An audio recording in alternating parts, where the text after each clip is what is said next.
ഘട്ടത്തിൽ 25 വോട്ടുകൾ എണ്ണുമ്പോൾ 18 വോട്ടുകൾ എന്ന രീതിയിലാണ് കാര്യങ്ങൾ പുരോഗമിക്കുന്നത്.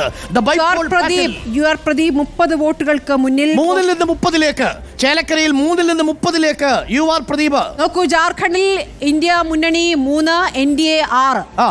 പോസ്റ്റൽ ബാലറ്റിന്റെ കണക്കുകൾ മാത്രമാണ്, ലീഡ് നിലയാണ്. ഇത് വിജയിച്ചതോ ഏതെങ്കിലും തരത്തിൽ കൃത്യമായ ട്രെൻഡോ നമുക്ക് പറയാൻ കഴിയുന്നതല്ല. ഇപ്പോൾ 10 മിനിറ്റ് കഴിഞ്ഞിരിക്കുന്നു.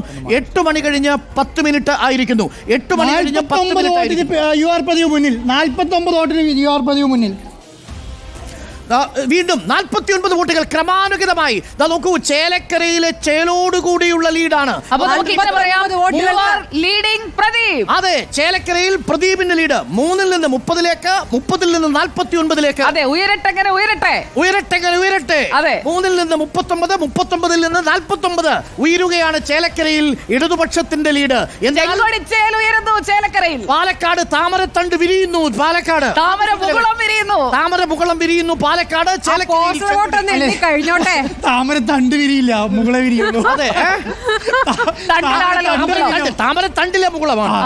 അപ്പൊ താമരത്തണ്ടിൽ താമരപ്പൂവ് വിരിയുമോ എന്ന ആകാംക്ഷയിലാണ്. പക്ഷെ ഇതൊക്കെ വെറും സൂചനകൾ മാത്രമാണ് പ്രിയപ്പെട്ട പ്രേക്ഷകരെ. ഒരു കാരണവശാലും 49-ലേക്ക് സി കൃഷ്ണകുമാർ CK, പാലക്കാടിന്റെ CK പോസ്റ്റൽ ബാലറ്റിൽ 49-ലേക്ക് ലീഡ് ഉയർത്തുന്നു. 30 വോട്ടുകൾ മുന്നിൽ, 30 വോട്ട്, 30 അപ്പുറത്ത് 49. പ്രദീപിന്റെ 49, പ്രദീപ് 49, പാലക്കാട് സി കൃഷ്ണകുമാർ 48 എന്ന നിലയിൽ കാര്യങ്ങൾ മുന്നിലോട്ട്. Priyanka Gandhi 21 vote lead. Priyanka Gandhi 21 vote lead. Priyanka ഗാന്ധിക്ക് 961 പോസ്റ്റൽ വോട്ടുകളാണ് എണ്ണാനുള്ളത്. പ്രേക്ഷകരുടെ അറിവിലേക്കായി 961 പോസ്റ്റൽ വോട്ടുകളാണ് പാലക്കാട് ആദ്യം